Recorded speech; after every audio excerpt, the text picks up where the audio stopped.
All right. So are you spending more on paid ads than you'd like to, especially compared to the results you're getting because you want to have more profit coming into your business? So to talk about how to run more profitable ads, I'm super excited to bring on Stephen Pope here from My Hey, Amazon Kevin. Guy. So Stephen, thanks for coming on. Thanks for bringing me on. It's a pleasure. So let's talk about profitability and paid ads and how to make it more profitable. PPC needs to be segmented a lot more than people give it credit for, right? And so when people are building their campaigns, they don't necessarily think, hey, I need to get every piece of real estate available. They're just thinking in terms of, I don't want to spend a lot of money and I want a lot of results, right? So they put up that one or two manual campaigns and an auto and call it a day. That is insufficient in 2021, guys. There are so many different advertising opportunities that didn't exist a year ago or 2 years ago, right? Like you have video ads.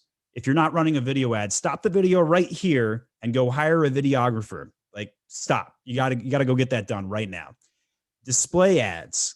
If you don't have display ads, pause the video, come back, go spend 5 minutes, watch this video on display advertising and go get your display ad up because that one's important. Target the category on how and on how to advertise category display ads, more important than ever. Did you know there's 3 ways to run display ads now? You can retarget people who have previously purchased your items. You can retarget people who have previously viewed your items. And you can also target people off of Amazon with your display ads inside of Seller Central just by their search term history. So those are all segmentations that most of us have missed and aren't even paying attention to. Now we get to the more common ones. Sponsored headline ads or brand headline ads. They now have a feature where you can custom load a brand headline image. If you haven't loaded a custom brand headline image, your ad is 2.5 times smaller than mine because you can load much more bigger custom headline ads if you go in there and load that. Back to display ads. I totally forgot. You can now write copy into your display ads and put your logo on top of it. Those sort of things will differentiate your ads. These are all segmentations that most people are ignoring. We haven't even talked about the 17 different ways you need to segment your manual sponsored products. A lot of different things you need to do to push advertising on Amazon today. Yeah, it seems like they're always coming out with something new and different. And I think for a lot of folks, the question they're going to ask is this just a way for Amazon to take more of my money, or is this something that's going to be profitable? I did a great video with Tyler Jeffcoat. We'll link to that here, where he talks about how they did this really giant aggregate story, aggregate data gathering of $250 million of Amazon sales and looked at to see like how everybody stacks up. So here's the averages, right? Your cost of goods should come in right around at 30%. If you're beating that benchmark, you are beating $250 million of other sellers. Your advertising needs to come in under 11.2% tacos, total ad cost of spend. So if you're beating that 11% tacos and your cogs are in great shape, then you're beating those averages.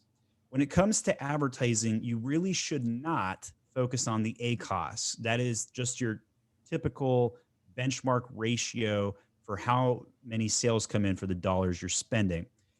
You need to take more of a holistic approach on the whole account because some of your advertising campaigns might be built to push some SEO.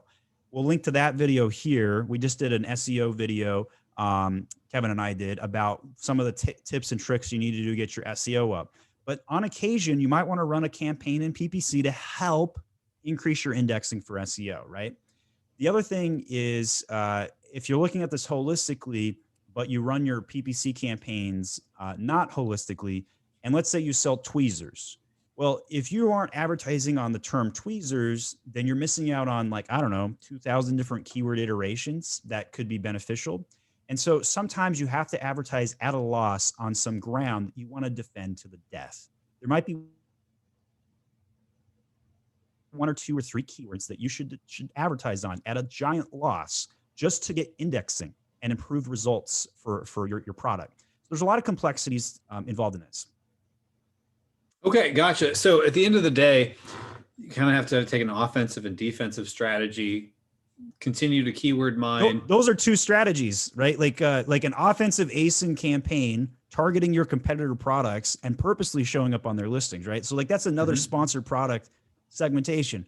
And then defensive, if you don't have campaigns built to defensively put your own products on your own listings, then you're missing another segmentation. Sorry, I didn't mean to cut you off, Kevin, but I thought That's great. Triggered that's the great. offense and defensive. I was like, those are two more segmentations. One of the things I've learned is that whether it's SEO on Amazon or paid ads on Amazon, it's never set it and forget it. There's constantly new things to stay on top of. So just as we think we have everything dialed in, something is going to change. And so we got to keep a pulse on everything that's going on. So if you want to keep a pulse of what all is going on, over here, you'll see a little box where we've got a bunch of videos, including the SEO video that we just referenced will be in that playlist.